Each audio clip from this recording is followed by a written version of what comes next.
or as I prefer to call it, the transatlantic traffic in enslaved Africans.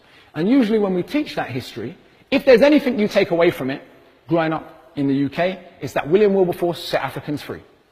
There's nothing else you probably learned in school other than William Wilberforce set Africans free. I went to the National Portrait Gallery when I was a child, 7 years old, and my teacher pulled me aside and pointed at a picture of William Wilberforce and said, "Kingsley," she was Canadian, "this man, he stopped slavery." Now, unfortunately for my teacher, I went to a Pan-African Saturday school where we learned about the Maroons and the Haitian Revolution. So I'm 7, but I know a little history. So I'm like, "Miss, all by himself, you mean he helped?" And she beefed me. She was like, "No, Kingsley, he stopped slavery." I was like, "Come on, miss, stop it." So, for people who believe in freedom and democracy, as we say we do, who believe in human rights, we must understand that slavery is not new.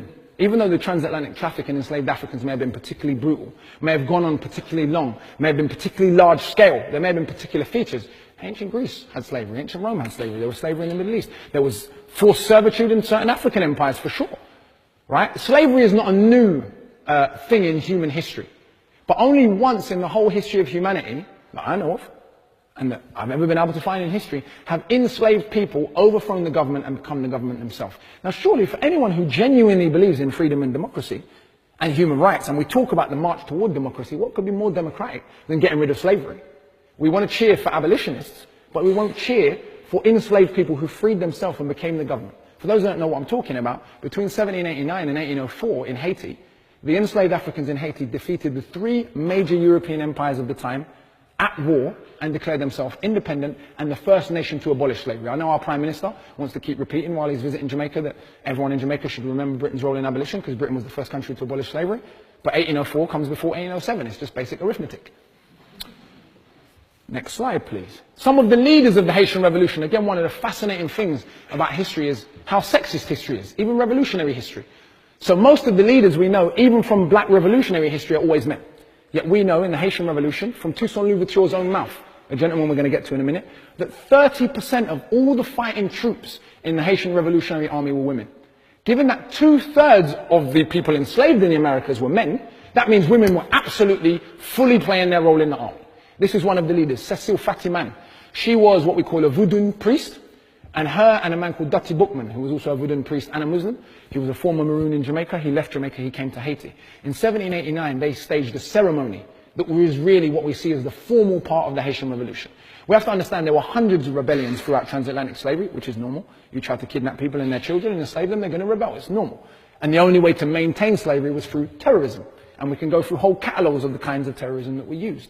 But in 1789, Bookman and Fatiman started a ceremony that kicked off what would become the only successful slave revolution in human history and lead to the defeat of the 3 major empires in Europe and the breaking of the back of the transatlantic traffic forever.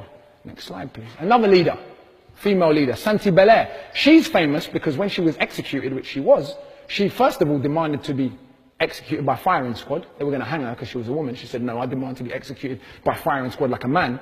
And according to the tradition, her husband, naturally, if you're about to be killed, was a bit upset and he was crying. And she apparently slapped him and said, "Do you not know how sweet it is to die for liberty? Stand up." And basically her husband had to stand up and take the bullets like a man. Because you know we're told only men can be brave. Be like a man, don't be like a woman. Well, Santi Belair was like a man. Of course, she was really like a woman. Next slide, please. Now, the leaders that we do know, if we know anything about the Haitian Revolution, will be the following 2 gentlemen.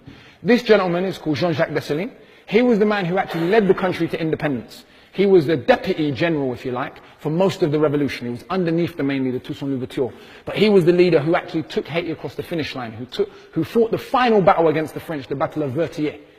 And he declared the country independent in 1804. After declaring the country independent, he massacred all of the French people left on the island. What a lot of pseudo-historians have done is said he killed all the white people left on the island to try and racialize the history in a way that is not totally accurate.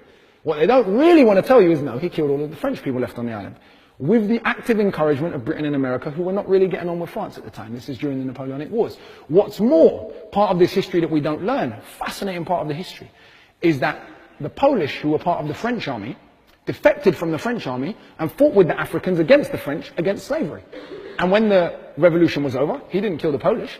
In fact, if you look at the Constitution of 1805, he done something that's very fascinating. He declared that the only ethnic identity valid in Haiti from this day forward would be black. And even the Polish and the Germans who fought with us, from this day forward, they're black. which I thought was fascinating as a social scientist. For someone to say, right, being black has been a badge of dishonor, has been a crime, has been something to make you a slave for all of our history on this island. Now blackness is just going to be normal. We're even going to say that white people are black. And interestingly, of course, they renamed the island Haiti after the honor of the indigenous people, because that was their name for it. Yeah, the French had called it, well, the Spanish had called it San Domingo, and it had all various different European names. It's now Haiti and the Dominican Republic, by the way, because it's one island. But during colonial times, it was at various points, one side was Spanish, one side was French, then it was unified, then it split again. And this is a gentleman that everyone knows, if they do know about the Haitian Revolution, Toussaint Louverture. He was the leader for most of the revolution. All of these people I've just shown you began their life as enslaved human beings. Toussaint Louverture was a slave until he was 45 years old. But he became an educated enslaved person. He became a privileged slave, if you like. He was allowed to read. He was a coachman, which was usually a role that was reserved for mulattoes, mixed people, or for Europeans. So he began to read. And in the Bible, and in a book by a French scholar called Abby Reinau, he started reading all sorts of stories about rebellion, about revolution, about a Messiah. And he decided he was going to be that Messiah. And he became a brilliant military general, and he led the country for most of its history. Then in 1802, after the French had betrayed him many, many times, the French said, all right, come to France. Come on, we'll settle this. Come to France, we'll have a negotiation. Many of Toussaint's advisors said, Toussaint, don't go to France. You know what they're going to do. Don't go to France. But I think maybe Toussaint was tired at this point. Maybe he thought the French were going to negotiate, as they said they were going to. I don't know what he thought. But he went to France. The French put him in prison and starved him to death, because they intended to reinstall slavery, even though they said they hadn't. Fortunately for history, the French lost the final battle, and slavery was outlawed in Haiti. But, unfortunately, in 1825, once the different European warring powers had made up, the French threatened to re-invade Haiti, and they said, if you don't pay us back for our loss of earnings, for our loss of property, 91 million gold francs, we're going to go to war with you again. At that point, maybe Haiti wasn't in a position to go to war again. They paid back those 91 million gold francs, and it took over a century to do so. So when we talk about slavery being ancient history, well, if they started paying in 1825, I do believe it was 1947 when they finished paying that debt. Next slide, please. But one of the things that the Haitian Revolution did lead to was the Louisiana Purchase. Napoleon, for those who don't know what that was, that green area was French Louisiana. That area of America was owned by the French until 1803. Napoleon had dreams of a new empire based on Haiti. Haiti at the time was the most profitable colony in the world, producing more sugar than India, producing half of all Europe's coffee. It was an incredibly profitable colony.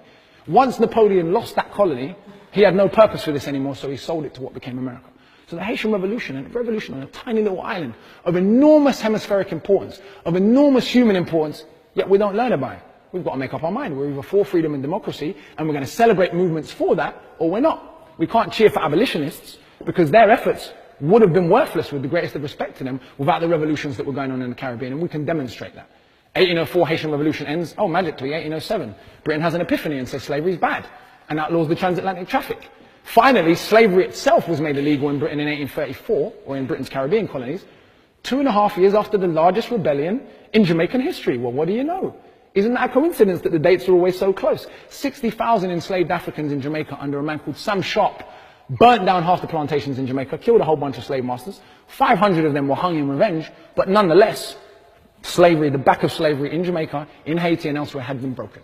There was no use for it even anymore. And of course, it wasn't central in many ways to Britain and other more industrialized countries' economies at that point. But again, that's another debate for another day. That's not to say there were not genuine abolitionists in this country, and they shouldn't be remembered. They absolutely should. But to remember abolitionists without remembering hundreds of thousands of people who physically shed their blood to free themselves seems a little bit hypocritical to me. Next slide, please.